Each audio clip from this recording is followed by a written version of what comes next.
Tofa ɗaya daga cikin malaman addinin Musulunci wanda aka fi sani suna Dr. Ahmad Gumi ya yi jawabi dalla-dalla akan farmaki da ake shirin kai wa 'yan bindiga har jeji. Inda malamin ya bayyana cewa 'yan bindiga a yanzu haka ba yaƙar su ya kamata a yi ba a kashe su, kamata ya gwamnati ta lamunce wa malaman su shiga har jeji su je su yi musu wa'azi. A yanzu haka mun zo muku da cikakken rahoton wannan malami a wannan tasha tamu mai albarka kamar yadda ya jawabin kuma ya bayyana ga abin da ya kamata a ce an yi wa wayannan 'yan bindiga ba kashe su ya kamata a yi ba. Ku tsaya ku saurari cikakken rahoton a wannan tasha tamu mai albarka yanzu ba tare da ɓata wasu lokuta ba. Assalamu alaikum mai sauraro. Barka da zuwa wannan tasha tamu mai suna Kano Hausa News TV. To da Allah inda wannan zuwan ka ne na farko ka daure ka dangwala mana subscribe kana ka danna mana alamar ƙararrawa. Domin hakan shine zai baka damar samun cikakkun bidiyoyin mu daɗaɗa kuma zafafa a kan lokaci da zarar mun ɗora.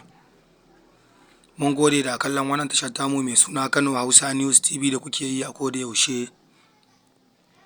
Godiya ta musamman ga dukkan masu sauraron mu a cikin wannan channel ɗin tamu mai ɗimbin albarka. Ɗaya daga cikin manya-manyan malaman addinin Musulunci wanda ke zama a cikin ƙasar ta Najeriya ya bayyana hanyar da ta fi sauƙi wajen kawo ƙarshen 'yan bindiga. Inda malamin ya bayyana cewa tabbas 'yan bindiga a yanzu haka ba yaƙar su ya kamata a yi ba, kamata a yi gwamnatin Najeriya ta lamunce wa malaman su shiga jeji domin zuwa a yi wa'innan 'yan bindiga wa'azi.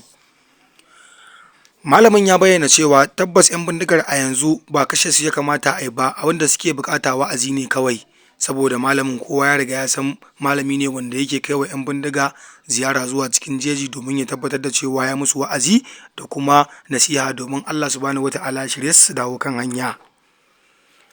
Kar ku manta a kwanakin baya sai da gwamnatin tarayya ta ce wannan malamin tana gayyatar sa domin ya je ya ba da bayanai a tattare da 'yan bindigar da yake zuwa gurin su suke samun zantawa tare.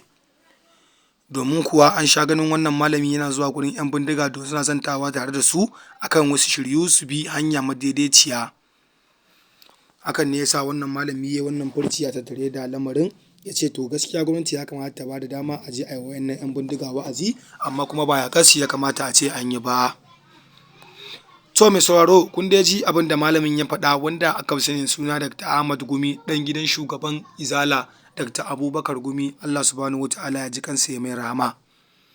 Amma mai sauraro me ra'ayinka tattare da wannan rahoto da muka maka, ya kamata a ce ka turo mana sakonka ta hanyar zuwa kasan bidiyon namu kai mana comment domin kuma muna yin duba da sakonnin ku da ku saba aiko mana a koda yaushe da zarar mun ɗora muku bidiyon mu babu kakkautawa. Ku ci gaba da ziyarta gami da bibiyar wannan channel ɗin tamu mai suna Kano Hausa News TV domin samun labaran duniya, labarai daga cikin masana'antar Kannywood da kuma labaran siyasa gabaki ɗaya. Mun gode sosai da sosai.